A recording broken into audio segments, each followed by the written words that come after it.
Hi, everyone. Thank you so much. Both those online who those of us in the room cannot see, but we're always grateful that folks join online, and those who are joining us in person for the first time that we are doing this December Green Drinks at our Environmental Leadership and Education Center. So welcome and thanks for being here. I know it's hard to leave the house when it's dark and cold and you have to drive, so it means a lot to us. My name is Brittany Ebeling. I am the Executive Director of Berkshire Environmental Action Team, or BEAT. I took over the organization this year when Jane Winn, the organization's founder, retired. So thank you for being with all of us. And I will let my colleagues introduce themselves as we go through our presentation tonight. But I just wanted to say a word about our Green Drinks series, which is a monthly speaker series we hold at venues, bars, restaurants throughout Berkshire County every month. It's an opportunity for us to gather around all kinds of issues related to wildlife and the environment, sometimes connected to work BEAT is directly doing, and sometimes highlighting the efforts of scientists and advocates in our community and beyond in an informal setting where we get to have a drink and spend time together building community and learning about the environment and wildlife all around us. So we are concluding our year of programming tonight by highlighting some of the work that we have done over the past year. And this, like all of our free programming, is supported by donations. So thank you if you are able to provide support for this and other types of our work throughout the year. So I want to just start by framing the conversation about where we are as an organization, both in the leadership transition we've just undergone in the past year and looking ahead to the next year of programming and far beyond. In August, we as a staff took time out of our day to discuss for many hours our strategic plan for the next 3 to 5 years. As part of that exercise, we also reevaluated one of the core grounding statements that has informed BEAT's work for the past 22 years. So for 22 years, BEAT has referenced this vision statement, which refers heavily to some of the core programs and activities that BEAT has been responsible for initiating and leading in the community for years. But as we gathered as a group of staff and reevaluated if this still serves as the guidepost we want to look to in the coming years, not just for the next 3 to 5 years, but also beyond, we identified some parts of the statement that we really liked, like how it sees wildlife and the environment as an end in itself, not something that is worthwhile just because it serves human aims. We liked that it references some dimensions of what we do around river and water health, but it also underplays others, and it doesn't entirely reflect the way that our organization has grown and evolved over the past many years. So in light of that, we are introducing an updated vision statement. It looks very similar, but there's a few things that we are incorporating that we see as meaningful changes. The first sentence, BEAT envisions a world where people perceive themselves and act as part of the fabric of the natural world, moves away from the term interconnected. We wanted to represent a tetheredness that reflects a non-duality between humans and the natural world, that we are part of the fabric of life together. We also wanted to include land in the list of elements that we fight for to be healthy and thriving, not just the air and water. We wanted to call attention to the ways that BEAT has always and continues to fight for infrastructure in the built environment that supports the well-being of wildlife, especially when, for instance, wildlife are unable to move because of fragmented habitat, physical barriers like dams, or because of polluting and degrading impacts of structuring our road system around cars. Lastly, we wanted to call to a principle embedded in all of BEAT's work, that which we are fascinated with and informed about is often what we choose to love and steward, especially when we have the tools to make social change on a local level by joining with our neighbors. Botanist Robin Wall-Kimmerer says that all flourishing is mutual. And we think this is true in the ways that we organize for social change, build toward mutual thriving, and do so without believing that we as humans are necessarily at the center of the story. So I thank my colleagues with whom we shared many hours of conversation about how these subtle readjustments to our vision will serve as lodestars in the years to come. And so as we've started to undertake steps toward this slightly readjusted vision, I just wanted to name some of the partnerships and coalitions BEAT is integrated into, both in the state of Massachusetts and across the Northeast, and in some cases nationally, because one of the modes through which we create social change here is by knowing that as a very small grassroots group, we can only do so much, but we can do a lot more to systemically move the needle if we partner with other organizations working on many levels of government and community. So we work with these groups on a weekly and monthly basis, working to protect connected habitat, working to make sure that our soil is free of PFAS and other contaminants, working for a clean energy future that supports resilience and addresses climate change, working to decarbonize peakers, working for thriving river habitat, and now working on making sure that our transportation systems and the built environment around the ways that we move through space support wildlife and the well-being of all forms of life in a way that is low emissions and reflects our environmental values. The last thing I want to say is about the space where those of us who are gathered in person are sitting, which is, as I said, our Environmental Leadership and Education Center. And we've come a long way since purchasing this building in 2021. Jane's eyes just got very big. Yes. If you haven't visited before, you can probably tell this is a former church. This structure, this part of the structure we're gathered in tonight was built in 1868. And if we weren't running the heat, you would really feel how true that is because of the paper-thin walls. So we're looking forward to continuing to renovate this part of the building.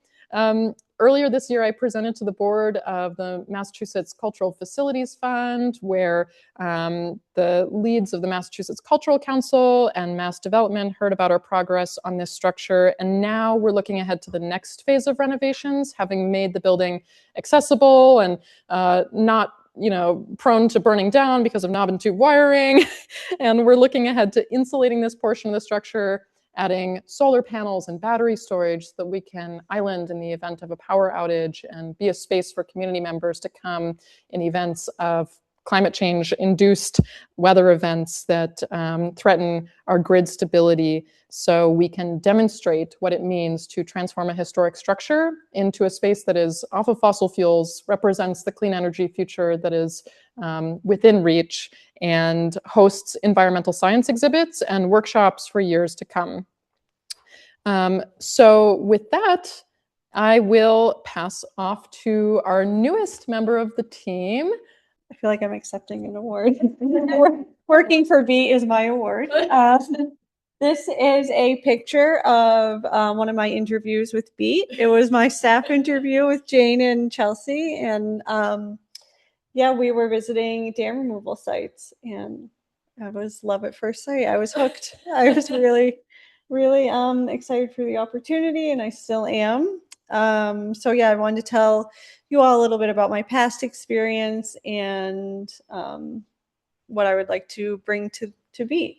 So I've worked in human rights, education, and clinical nonprofit settings. I've studied restorative justice and immigration law. And when I was thinking about how to connect all that with the environmental sector and BEAT's work, I kept coming back to the same simple question throughout humanitarian work, which is, why isn't somebody somewhere doing something?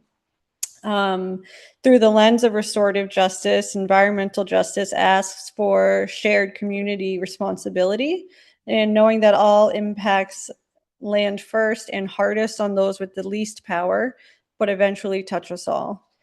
And I deeply enjoy community work, returning power to communities to decide that waiting is no longer acceptable and that responsibility is collective, and that somebody is all of us and somewhere is right here. And that same sense of shared responsibility now grounds my work as Deputy Director at BEAT. And I want to help residents engage in the decisions that shape their environment, translate data, risk, and law into community action. And I want to ensure that early warning signs are not ignored and that communities have the information and support they need to participate fully. And in working alongside Beat, I have already been deeply impressed by everyone's steady and thoughtful perseverance in meeting complex challenges with clarity and care. An outstanding example of that is Rose Wessel, who's going to follow me and speak about her program, No Fracked Gas in Mass. I'm Rose Wessel. I'm Program Director for No Fracked Gas in Mass, which is our watchdogging branch of BEAT. We're coming up on 12 years in February since we started. When we first started, we were opposing new fossil fuel projects. I'll have a slide a little bit later on that shows all the projects that were happening at that time. But we've also been working on decarbonizing existing emitting infrastructure. And the reason I use the word emitting infrastructure is it's not all fossil fuels. It's also things like biomass that we need to look out for. So I've started changing the terminology there. We also work on, excuse me, promoting energy efficiency and renewables. And we're going to be diving into that a little more next year, which I'm also going to go on about in a bit. Our Putting Peakers in the Past program is taking on peaking power plants. These are the ones that come on when the grid is completely maxed out. They turn on all of these old, highly polluting power plants to make up that little bit of extra power that's needed on really hot and really cold days. And we actually put letters out a few years ago to all of the peaker plants in Berkshire County. The other two have closed and they've been removed. There's nothing left of them at this point. And the owner of that one also owns a big one in West Springfield that they closed in 2022. It's no longer running and they're converting it over to battery storage. And we're trying to get Pittsfield Generating, the sole remaining peaker, to do the same thing. We've been working with a new agency in the state of Massachusetts, which is the Office of Energy Transformation. We're working along with a whole big group of different stakeholders to try and figure out ways to make decarbonization of these plants a statewide policy. It's a lot of work to, get everyone on the same page, but we're trying to work on that. We've also been meeting with the plant owners for a couple of years and local business leaders and officials to discuss alternatives. There's a lot of space around the plant that's owned by the same people who own the land that the plant sits on. So there's a lot of space for them to expand into clean energy. We're trying to see if we can get that discussion going. We've also been collecting through our Breathe Easy Berkshires program, that's the air quality monitoring program, air samples to get a sense of how much pollution it might be generating. And Andrew also went out with air noise monitor. So folks were complaining in the neighborhood that it makes a lot of noise, especially when it runs for a long time, which it did this summer. So we've been getting noise levels as well.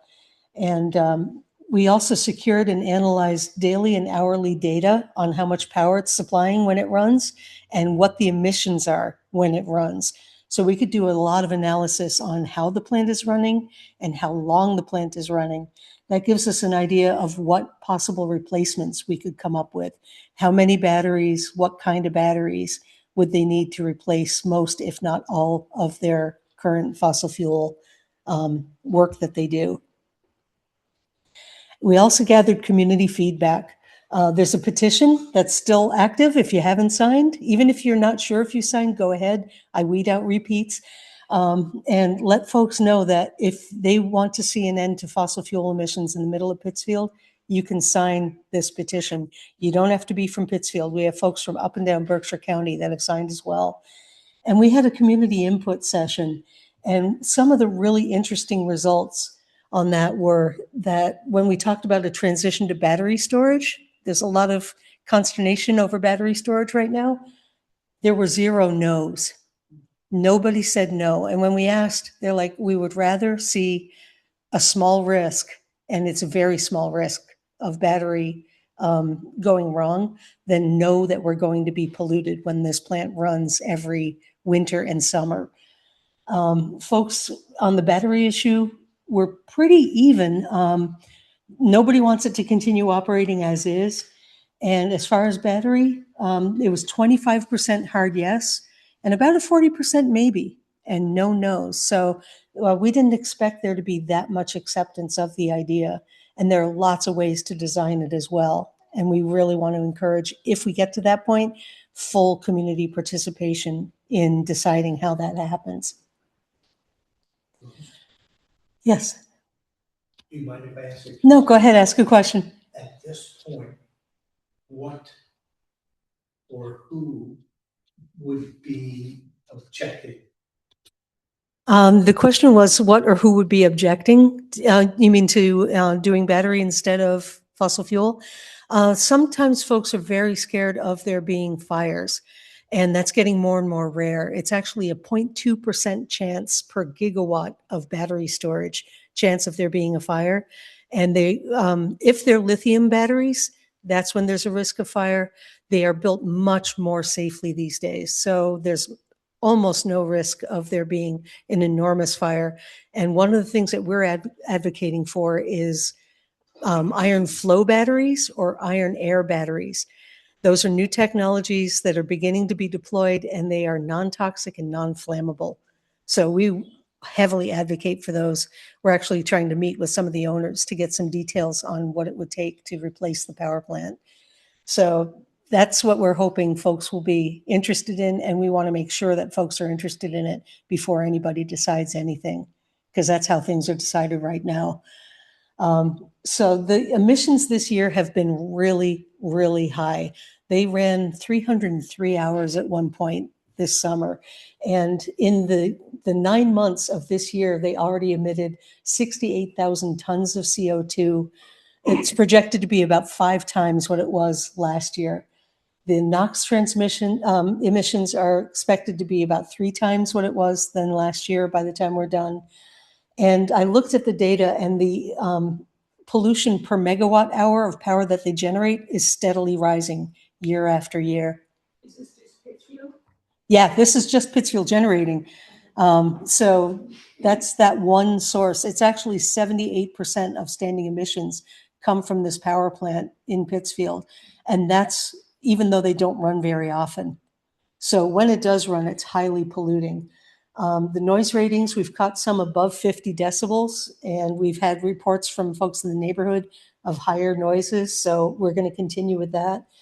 And there's now official support for decarbonization from the Pittsfield City Council. That was just last week. They agreed to send a letter to the Office of Energy Transformation saying, we would like to see this thing transition away from fossil fuels. So we're actually going to be presenting to the Office of Energy Transformation on community impacts at this peaker and others across the state in January. The other thing that we used to work on was pipeline proposals. And guess what? They're starting to rear their heads again as a possibility. So we're tracking all of the new pipeline proposed projects and educating people across the region again of how dangerous these are, how polluting they are. And we're also tracking the changing policy. We just found out this week that the House in Congress is trying to get a bill through to take away the state's rights to say, no, this pipeline violates the water quality of our state. So things like that are going through on a regular basis. So we're tracking that kind of stuff.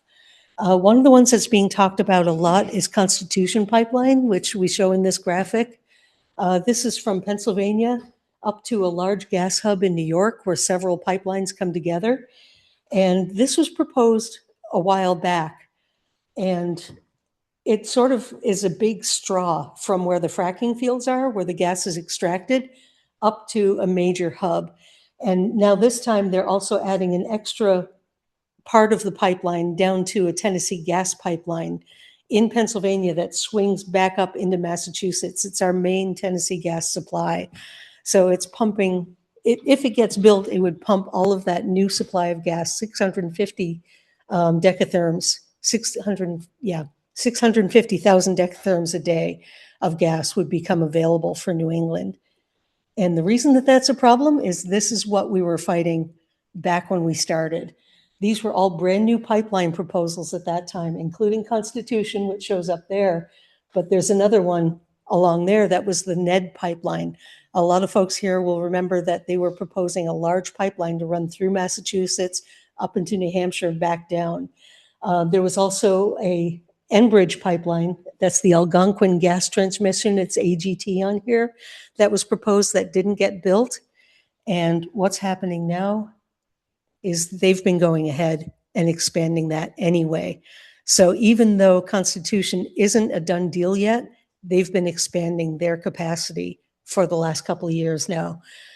They've been working on small projects and they're filing them in a way that they get passed really quickly. And now this is a new proposal that they have. It's called the AGT enhancement. So what they're doing is enhancing the existing pipeline, putting in new pipelines next to the existing ones, replacing old pipeline segments with bigger ones, and boosting compression at one of the compressor stations. These are large facilities that push the gas along. This is something that hasn't been filed with FERC yet. They're now doing the first stages where they're knocking on people's doors and saying, we'd like to survey your land to, work on the pipeline. This is where we caught Ned before. It was when they were knocking on the door and they hadn't filed with FERC yet. So we're out there with all the old tactics that we used, getting people to say, no, you can't survey on my land by registered mail. So there's a legal document track. And we're going to be going out to do presentations on this in the area where they want to build so that communities are informed. They tend to not go to select boards, at least Tennessee Gas didn't. Enbridge is, so we got a good amount of documents on what they have in mind. And we're going to go out and do public organizing. And we've also contacted with other organizations in the areas that are going to be out doing some of the door-to-door kind of work. So we're ready. As Bruce once put it, we did it before and we can do it again. We've also been working on climate and energy policies, laws and regulations that are going on. The utilities are supposed to provide a lower heat rate, lower electric rate for people that use heat pumps. And they were supposed to have it ready to go by November 1st, that you could sign up for that. And everyone had it except for National Grid. And it was getting awfully close to November 1st. So when we had a chance, we sent out email to the Department of Public Utilities and the Energy Facilities Siting Board and said, this isn't set up yet. The next day, it was up and running. So by watching the kind of things that are going on, we're catching things before they become a problem.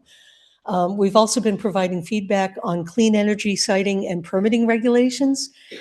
These are in support of a bill that was passed. It was proposed by Maura Healey and passed last year. It sounds like a great thing. It's supposed to make it easier to put in solar and battery storage, but unfortunately it takes away control for local communities. They would have a lot less say in what happens in their communities. So we're making sure that we're getting comments in on this and participating in that process. The other one is battery energy storage system bylaws. We had a great summer intern who looked up all of the ones that already exist in Massachusetts. So we now have that for other towns that are worrying about what they need to put in place. We have examples. And it's also great feedback because these regulations are trying to come up with a statewide policy that they want towns to adopt. So now they have something to compare to. We also worked with Mass Power Forward recently. There's a bill that was proposed in the Massachusetts State House. We called it the Climate Rollback Bill. It would basically bring back the idea of a tax on people's electric bills to pay for pipelines. It would undo some of the climate legislation that we've earned over the last few years that we fought hard for. And it would also gut the Mass Save program and allow fossil fuel stuff to receive subsidies. They were trying to pass that by Thanksgiving without any public hearings, without any reports to committees. And a whole bunch of us from Mass Power Forward got the word out to legislators. A bunch of folks stormed a hearing for another bill and brought this up over and over and over to the point where the legislator who proposed it fled. He disappeared. He did not come back for the rest of that hearing. So now it's stalled until next year, and we'll be keeping people informed on how to stay engaged and push back on this one. And the other one is the congressional bill that I just mentioned to take away the state's right to use a 401 water quality certificate to say no to a pipeline. That bill number is HR 3668. And again, we'll be following that, putting it up on the website, putting it out in our newsletter. So there's a lot of things gathered against us, but we're fighting back. And next year, we're going to be working on some happy stuff. We're going to be plugging people into energy efficiency. So one of the things we're doing is providing better access to Mass Save. We're developing a toolkit because there's not a set of comprehensive description of how the Mass Save process works. We're going to be putting together a guidebook so people go into it knowing what to look for. And we're also building a clean energy community chest to provide funds to bridge gaps in the system. So if people need a lot of pre-weatherization work done and they can't afford it, these will be funds that people can apply for to make that up so they can go ahead and get that weatherization work done. The other one is providing a better understanding of community-owned community solar. This is stuff that's owned by the community. It's not just a community solar that benefits a company. This is if your community earns profits, you get dividends. So we're working on better understanding that and putting together a panel discussion and also a white paper. We've been talking with Westside Legends for a couple of years now on developing community-owned community solar, and we're hoping that this will be a guidebook for any other similar groups that'd be interested. And with that, I'll turn it over to Drake, who is with us online. Hi, my name is Drake Reed. I am a co-manager of the Breathe Easy project with Andrew Ferrara, who will be speaking right after me. But I've been with Beat now for a year, and a lot of my focus has been the Breathe Easy project, which is essentially a ambient air quality project in partnership with the Environmental Protection Agency. And a lot of our work in the past 3 years essentially has been creating a network of air monitors, both stationary, which we have 6 stationary monitors all around Pittsfield, as well as mobile monitors to get a story and picture essentially of how air quality and health is affecting the residents of Pittsfield for a lot of the reasons like that Rose mentioned when it comes to the peaker plants, but then other correlating incidences and things we're looking at and thinking about. So in the past 3 years of the project so far, a lot of it has been us putting the monitors up and collecting a lot of the data. We've also had a community discussion at the beginning of last year where we spoke with residents and their experiences during the butternut fire in Great Barrington that happened so long now in 2024 of fall to understand the perspective of community members and their relationship to how their health and air quality is connected. And so essentially, if I can go to the next slide, why and how we got to this project was because of the correlation that the Berkshire Regional Planning Commission folks, which has been a big partner for us in the project, they found a statistic that there was a 10 to 12 year discrepancy in life expectancy for Pittsfield community members who lived in the west side part of the city as well as the Morningside part of the city compared to other parts of Pittsfield that are more economically well off, more upper class, as in the southeast side of Pittsfield. And we saw that as like an issue to discover and think about and ponder of why that discrepancy would arise. And we came to the understanding of wanting to do this project because a lot of which Rose had spoke on, a lot of her work, right, showing how the peaker plants and the legacy of GE is prominent in those parts of the communities in Morningside, specifically of Pittsfield. So a lot of the reasons of why we came to doing the Breathe Easy project was a lot of those questions, right, of why and how we're seeing these really big gaps in life expectancy in these environmental justice communities, these working class Black and brown communities of Pittsfield.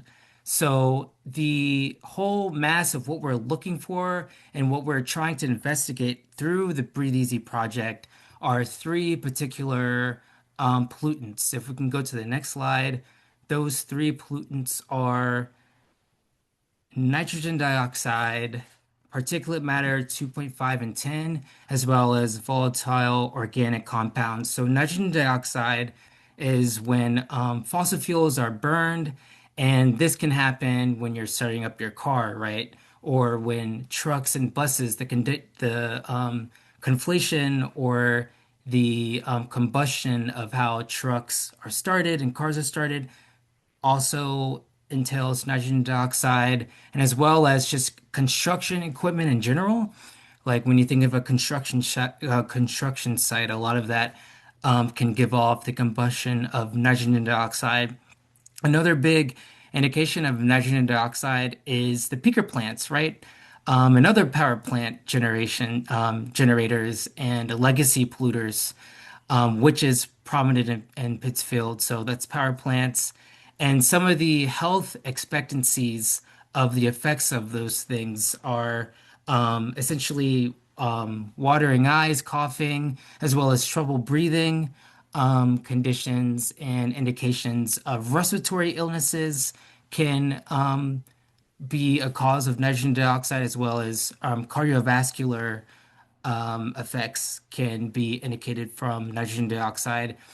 One of the bigger pollutants that is a big headliner, right, when we think about air pollution, it's one that's a front of mind for a lot of folks just because a lot of different infrastructure elements can give off this pollutant, which is particulate matter. And there's two different sizes. There's particulate matter 2.5, which is really small. There's an example here on the slide. You can see an example of a really thin slice of hair. And the blue circles you see there are particulate matter that can circle around the hair molecule. So that's how small they are, right? These particulate 2.5 molecules are so small they can get into our bloodstream, they can get into our lungs and heart and affect a lot of deep cardiovascular things that we need to live and enjoy our life, like our heart and a lot of respiratory illnesses. So a lot of particulate matter can not just be small molecules that you can't see, but they can be particulate matter 10, which is a lot bigger. And they can usually be solid particles or liquid particles. Particulate 10, you can usually see it in smoke and soot and dust and dirt. So, in the winter months when everybody is using their wood stoves, for instance, when you're seeing the smoke from the chimney, that's usually particulate 10 and 2.5 within that. And then also volatile organic compounds, which is a molecule that's usually found indoors. It's usually dryer sheets, it's paint, it's the scented candles that we use inside. Those all give off air pollution. So all these things are what encompasses what we're investigating and looking at through the Breathe Easy Ambient Air Quality Project. And so a lot of the data that we've been collecting and seeing, if I can go to the next slide, has been collected and it's still being processed. But some of the preliminary research and things we're seeing through, for instance, the environmental justice screening from the EPA has shown higher densities of nitrogen dioxide within centers of Pittsfield around the roundabout, and as well as correlating to closer to the peaker plants, as well as higher densities of traffic proximity, which I explained in the last slide. A lot of that congestion you're going to be seeing from traffic, it's giving off this nitrogen dioxide, this particulate matter 2.5 and 10. So that density we're seeing is correlating to the center pendulums, if you will, of Pittsfield is in which is where, and the morning side and the west side of Pittsfield is mostly concentrated.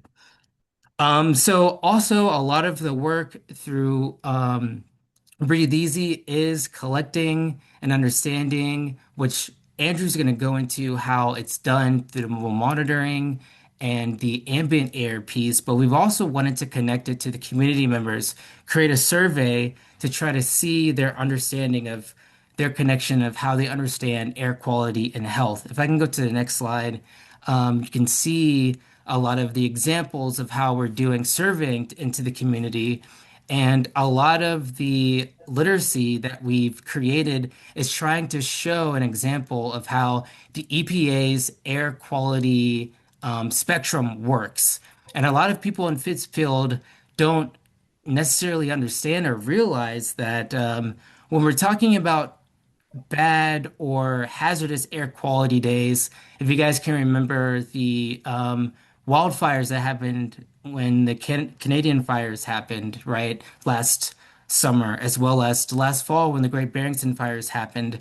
A lot of those bad air quality days from that smoke that carried from those fires into Pittsfield, when the EPA monitors were giving off hazardous air quality days for hazardous parts of our community, that category actually extends to a bigger margin of our community than we understand. People who work outdoors, children and teenagers, senior citizens, right? Adults who have heart and lung disease.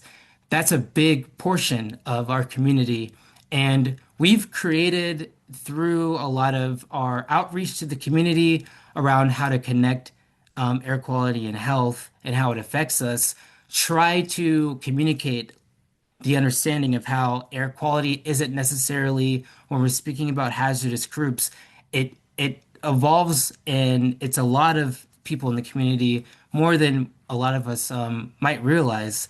And so with that, we also created a health survey to try to understand a lot of folks within Pittsfield, if their understanding of where they were and understanding how the air quality and the health within that affects them on a daily life and their daily schedules, and seeing if they even had an understanding of how air quality and health is connected. So we've been collecting a lot of that information and tabling with the community to try to um, first, like, see where people are with understanding if they even see air quality as something that affects them within their daily life. But then when we get there, also having a space to see if, okay, actually, I do have a son or daughter who's experiencing asthma. Actually, I do have, a grandparent or or aunt, right, who is suffering from cardiovascular disease, right? All these things are tied and can be a cumulative impact into air quality.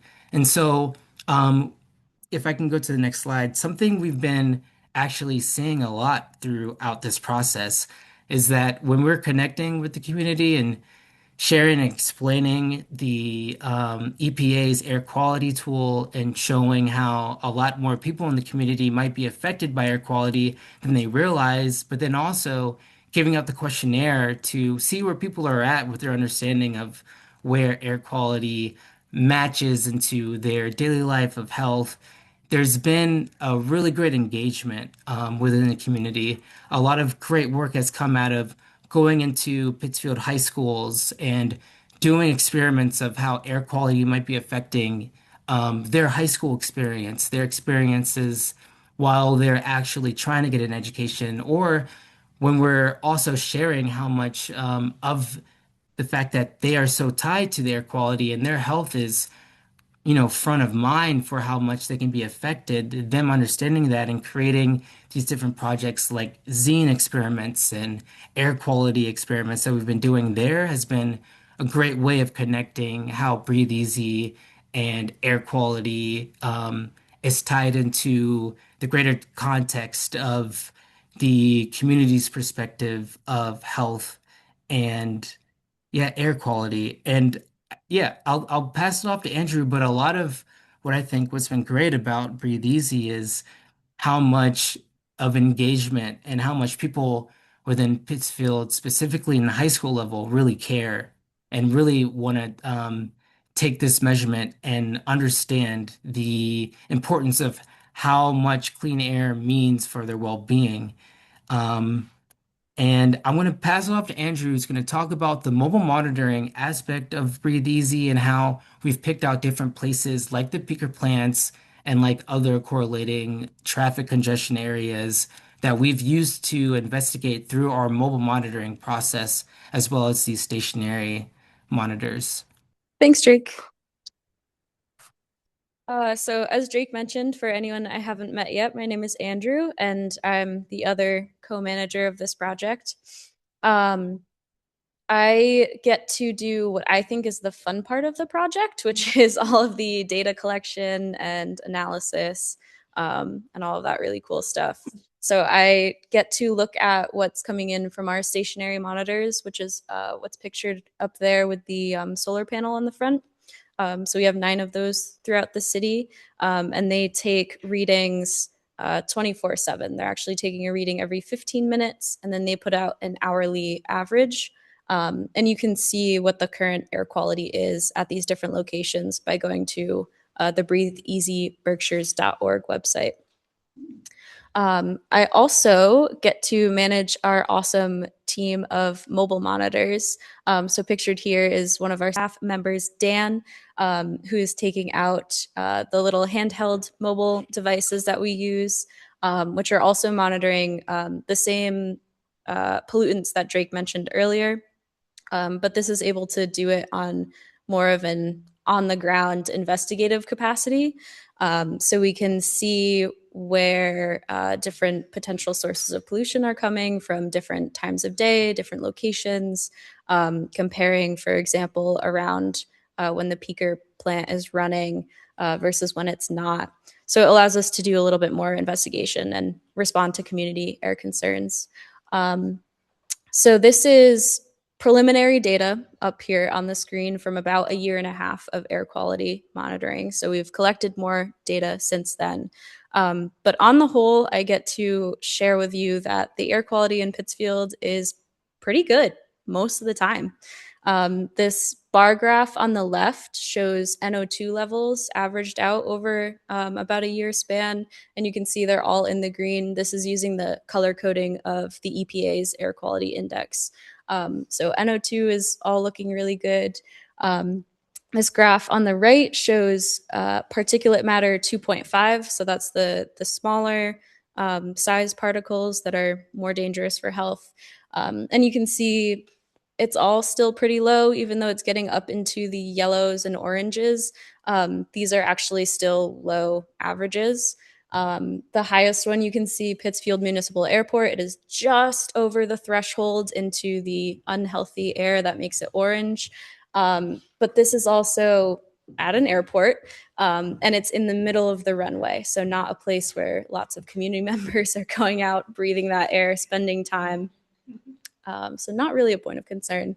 What we do see is there are really discrete moments of poor air quality. So this line graph up here shows the readings of our monitors in Pittsfield during the Great Barrington Fire last year. So the smoke traveled up into Pittsfield and even places in North County. It was only affecting our air quality up here in Pittsfield for about a 24-hour period. But you can see the averages before and after, that was a huge spike and very, very rare. We also see slightly higher numbers during wildfire season coming from Canada and places out west. We also see another huge spike during the fireworks. So the stationary monitor, actually the graph of the period on the 4th of July when fireworks are happening, that graph looks really, really similar to the Great Barrington Fire. And we actually went out with the mobile monitors as well, and we saw some of the highest readings that we've seen with the mobile monitors right there at Wacona Park. It's a low spot, lots of fireworks, both official ones and unofficial ones. Everything's kind of sinking back down afterwards. And the whole field was just like a haze of smoke afterwards. So again, on the whole, air quality in Pittsfield is really good, but we do have these discrete instances where we can start to do something about that. Rose already mentioned the peaker plant and what a big contributor that is. So that's something that we can actually make headway on and start to even reduce the load further. Next slide, please. One of the other programs that I get to manage is our Zero Waste Initiative. Our big success and celebration this year is that we have purchased a commercial dishwasher. So all of our BEAT events, which were always zero waste, but were then hand washed afterwards by Jane. Now we don't have to do that. We can just bring them back to our center, use the commercial dishwasher. If you're having a snack or a drink right now, those are some of the dishes, and I'll be washing them later tonight or tomorrow. And it only takes like 2 minutes for a cycle. So it's very exciting. The other part of this initiative is that we are opening up this dishwasher and all of our dishes downstairs in the kitchen to be used by the public. So we have some people who are borrowing them for holiday parties. We're hoping to partner with more organizations in the future so that we can kind of share the wealth of our resources and move together as a community towards zero waste. Next slide, please. And finally, the last campaign that I get to talk about is also one that I find really exciting, but it's a little gross. And that is our work on sludge and PFAS. So when I say sludge, I am referring to the solid, although it's still mostly liquid, byproduct of wastewater treatment plants. So after all of the water has been cleaned and the cleaned water has been put back into the waterways, we are left with sludge. And this is essentially bio-waste that it's been cleaned of, diseases, but it still has heavy metals, it still has plastics, it still has PFAS, which are a class of what we call forever chemicals, are really, really hard to break down. So they get into your body and they don't break down in your body, they don't get out. So really concerning. And one of the ways that we deal with this sludge, we meaning as a nation, but also we meaning this picture on the left here is actually the wastewater treatment plant up in Williamstown. So this is a solution that's being used really close to home. Sludge is either dehydrated or composted, and then it is sold as biosolid or compost to then be land applied. With all of its contaminants, especially these PFAS that we're really concerned about. So we are looking to understand the history of that practice of land application in Berkshire County.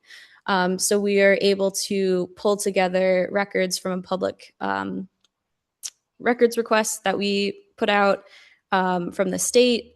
We have records of sales of that biosolid product, but not necessarily records of where it went. So it's a lot of piecing together different pieces of information, also interviewing farmers who may have land applied, people who worked at landscaping companies who may have used it. So really bringing together this oral history to try and understand how Berkshire County has been affected by this issue and what resources we might need going forward. The state of Maine recently banned the practice, and they are really a model in this work. They also established a fund for farmers who have been affected by this, have really done a lot to give people resources to recover from this. And we would like to push Massachusetts to do the same. And with that, I am passing it off to Chelsea. I'm gonna briefly highlight some of the outdoor volunteer opportunities that be offered this year, as well as the educational events, and then I'll briefly discuss some of the stewardship work we're focusing on. So just kicking it off with our river cleanups. Every summer, we collaborate with the Housatonic Valley Association to organize 2 or 3 Housatonic river cleanups. where volunteers spend like half of their Saturday and waiters hauling out trash and other dumped items from the river.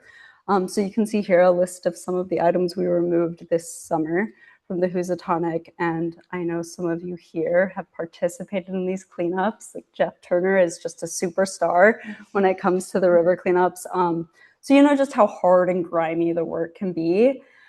But I've got to say, if you haven't done it, I recommend trying to get out there to help, because it's really important and gratifying work that it truly benefits everyone and wildlife, and it immediately pays off. You get to stand next to this pile of trash and just see what you did. In addition to our river cleanups, we also organized an Earth Day cleanup at Burbank Park in Pittsfield, where volunteers removed just numerous abandoned items like 5 or 6 televisions. There were multiple mattresses and just decaying box springs. There were degrading car batteries, tents and tarps that were like suffocating the herbaceous vegetation. And we also collected several contractor bags worth of just small trash. Also taking place in Burbank Park are the invasive hardy kiwi removals that BEAT's been organizing for years. And for many years, BEAT was organizing weekly volunteer opportunities to cut and pull invasive hardy kiwi. However, earlier this year, we decided to treat this volunteer opportunity as we do many others, where we're now going to start organizing it on weekend days and just spending a little more time out there when we do have them. So going forward, we plan to schedule 2 or 3 removals over the year that coincide with the plant's phenology. So just when the plant's like leafing out, when it's fruiting. And also if school groups or volunteer groups are interested in assisting with hardy kiwi removal, like many have been in the past, we will still welcome those collaborations, and also will happily organize them upon request, just so everyone knows. And then in addition to our hardy kiwi removals, we also organized volunteers to assist in invasive garlic mustard removal. And that was along Mill Brook and the Farnham Reservoir. And the purpose of this was to just help restore habitat for 2 rare butterflies here in Berkshire County, the veined white and the West Virginia white. This year, we also were able to expand our education and outreach opportunities into areas of Western Massachusetts that we don't typically have as much of a presence. And this was thanks to a grant awarded to BEAT by the Woodlands Partnership of Northwest Massachusetts. We were able to collaborate with new organizations and just town governments in the Northern Berkshires and Franklin County, and we offered several free, open to the public tree identification walks throughout the partnership region during the first half of this year. And then we also hosted an estate planning workshop where we had a panel of experts, and landowners could learn everything they needed to know to make informed decisions about the future of their land, and just the steps they should take if they are looking to place it under conservation restrictions. And lastly, thanks in part to this grant, we were able to create this hand-illustrated Tree of the Month calendar, which we shared with all the partnership towns as well. And we also began a new wide-scale culvert assessment project in Mount Washington after we were contacted by the Berkshire Regional Planning Commission. And we began surveying it in late July, and we've assessed about half of them, or at least the road stream crossings at this point. So we will have all of those assessed by the end of June, probably beforehand next year. And this work in data collection, it just helps improve stream continuity and aquatic connectivity by supporting the town of Mount Washington, when they apply for grant funding to replace culverts through the Division of Ecological Restoration. So there are many ways in which BEAT's work supports biodiversity. And I think arguably one could say that all the work we do supports biodiversity in some way or another, even if it's indirectly. But I'm just going to touch on a few here. So this past spring, we had our 3rd annual native plant giveaway, where we just give out free plants from our rain garden out here to community members. And we also began expanding the pollinator habitat here in the front. And this fall, we put down a bunch of soil and planted more natives. And yeah. And then we also organized the 16th Berkshire Biodiversity Day, which took place at the Gray Lakeland Outdoor Center in Adams. And we had over 130 attendees, which is probably the most well-attended BioBlitz we've organized to date. And we also observed 389 species, including a species of special concern that's listed on the state's endangered species list. And this is just a broad overview of, or rather like a breakdown of what we found. And lastly, this year we began our Stop Stalking campaign, which aims to highlight the conflict between the biodiversity mandate, the state's biodiversity mandate, and ongoing non-native fish stalking practices here in Massachusetts. And so I just wanted to give a brief overview of this campaign and why we started it. So in Massachusetts, Mass Wildlife operates 5 state hatcheries and releases nearly 500,000 hatchery-raised trout into Mass rivers and lakes every year. And most of the trout are non-native. They're bred solely to support recreational fishing, not to restore native populations. And there are just a lot of problems with this. So for one, earlier this year, Governor Healy issued a first-in-the-nation biodiversity mandate requiring state agencies to protect habitat and biodiversity. And the lead agency on ensuring this happens is the Department of Fish and Game, which actually houses Mass Wildlife. And so Mass Wildlife has been stalking non-native fish for decades. And this long-running practice, it comes at a cost, dumping hundreds of thousands of non-native, non-wild fish into rivers and lakes, disrupts natural ecosystems, threatens native species, and it alters aquatic food webs. Additionally, hatcheries themselves are just environmentally harmful. They require large amounts of clean water and energy to maintain artificial conditions for the fish, and their wastewater, which is often laden with fish waste, uneaten feed, and chemicals like antibiotics and pesticides, can pollute nearby waterways, which can contribute to algal blooms and just oxygen-depleted dead zones. Plus, Mass Wildlife acknowledges that most stocked fish, I want to say they say like 98 to 99, 90, they say 90% do not survive long-term, resulting in large annual die-offs. And so after decades of stalking the true scale of ecological harm in Massachusetts and its connected waterways remains uncertain, especially since Mass Wildlife has never conducted research on the environmental impacts of its regular fish stalking.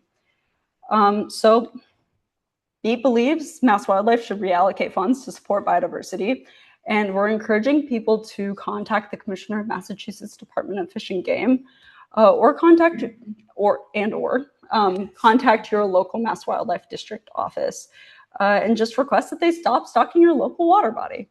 And this approach actually works. After more than 60 people wrote and emailed the Mass Wildlife Board, stalking in the Upper Deerfield River stopped just this past spring. Yay. Yeah. Yay is right. So yeah, public pressure can lead to real science-based changes in how we manage wildlife, their natural habitats, and our native ecosystems. So that's all I have. I'm going to hand it back over to Andrew, who's just going to wrap things up. Great. So thank you to everyone who tuned in online and everyone who made the trip out here in the dark and the cold. You've heard kind of a overview of everything that we've worked on in the past year, or some things that we've worked on in the past year. It's hard to capture everything. And this is just kind of a snapshot of some things to look forward to in 2026, some upcoming events. This is also a reminder to save the date for January's Green Drinks. It'll be January 14th. taking place at Dewey Hall down in Sheffield, and it'll be about Trout Unlimited's recent restoration project on the Concopat River. This photo doesn't really capture the strangeness of it as you drive past, and there are giant trees sticking up with no limbs. But it's actually a really cool project. I'm really excited to hear about it, and I hope you join us. One thing, some folks in the chat were wondering who to contact about stopping stalking in the river. Just having a contact in the chat. Yeah, I think Chelsea's going to go back to the slide that lists local members.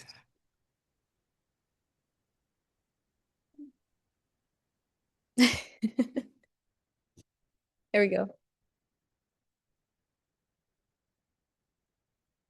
You can also reach out to our team email address if you just need information or want me to send you these. Yeah. And we'll also be having a webinar sometime in February of next year, just about how you can go about doing this, and we'll be giving you a little more information as well. So, two-part question. When do they stock fish normally? They stock fish multiple times a year. They begin in the spring, I believe. Is that right? And then they stop, I think, in like October. What was that? Sorry. Oh, I thought it was 7. They stock up to 7 times a year in some rivers, and yeah, they begin in the spring and go into the late fall. The second part of my question is, as for instance, in the upper Deerfield, if they stop stocking, then would the plan be to just allow whatever is in the river to survive, and whatever survives? Would that be the plan, or? So there are already populations of like brown trout, which aren't native to Massachusetts, that have naturalized. So I think that is more or less the plan. I'm looking at Brittany and Jane, who also probably have a little more knowledge on this than I do. Also, it's not the case that the entirety of the Deerfield is going to stop being stocked, just this one section. And then, of course, there's native brook trout. And something that we have asked Mass Wildlife to do is a study, for instance, that demonstrates the effect of not stocking after a water body has been stocked. A type of study that Mass Wildlife does perform is indicating that after they stock, they say some brook trout populations in certain water bodies remain stable, which they say is a good sign. But I don't think that they have gone far enough to prove that brook trout, our native brook trout populations and macroinvertebrates would not thrive, for example, if we stopped stocking. So I think that in order to perform a scientifically rigorous study, that, in our view, should be required.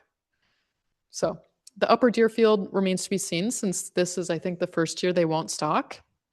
But it will be interesting, and I think equally powerful is that it was a community of people who fish, who have businesses that make money by doing tours fishing, and people who are very connected to that local bioregion, who asked Mass Wildlife's board to seize the practice. So I think it speaks to the power of local communities feeling a sense of stewardship over the water resources that they feel are important to them, that they love. Stephen Arbiter asked, and I think this applies to Rose with her pipeline work, what is BEAT doing specifically on the sitting and permitting regulations? Aren't there pros and cons to this new regulation? Yes, there are good parts of these regulations. What we're doing is identifying the ones that seem most harmful to local communities and harmful to the environment, and making recommendations. It was great. We started in on the very rough draft, what they call the straw proposal, that they put out a few months ago. And there wasn't much on community outreach and identifying who needs to be notified when a project is proposed. And we put in a lot of recommendations about different ways to reach out to the public. They assume that if they post something in the listings in the one newspaper and in an online site that nobody knows about, that they've done public outreach. And we said, no, you need to do postings in community town halls. You need to do mailings to people that abut where this would be built, this thing that's being proposed. You need to do outreach, community outreach sessions where people can come and ask questions. And we saw all of those recommendations that we made. Oh, outreach to local television and radio as well. And we saw all of those recommendations that we made come up in the first draft. So as much as people participate and make suggestions, it does have an effect. So we're making sure to go in there and see what we can identify that needs to be done, things that are missing, and also things that are harmful, and saying, no, you need to approach this another way.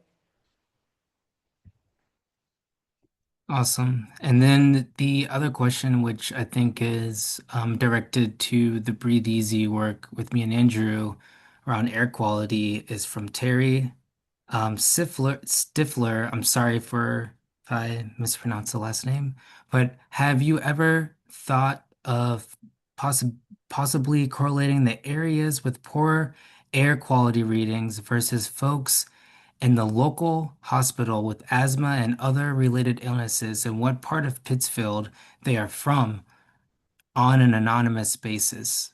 And I can kind of answer that. The issue when we're trying to think about anonymous sources when it comes to hospitalization data is the lack of recency when it comes to a lot of the hospitalization data. A lot of the data that we're looking at and a lot of the data that's out there and available when it comes to connecting hospitalization data with demographics takes a longer time for a release date on. So we try to create that point of disparity and understanding where people are on a demographic level and their relationships to illnesses. Um, and that's why we've tried to create the qualitative perspective of this research and hearing from the community members, which also takes time, right? So to answer your question, that is a big gap when we're trying to do this work. And it's one that we've had recently with the Department of Environmental Protection of Massachusetts, who's also trying to connect their regulatory air quality monitoring data to a more community level. And they're also trying to work on how to create the gap on getting these more personalized, more localized data sets to answer these larger questions. I'm sorry I don't have like a full question for you or answer for you on that, but I'll also hand it off to Andrew if they have any other thoughts on that question. Yeah, I think Drake said that's exactly what we wanted to do at the beginning of this study.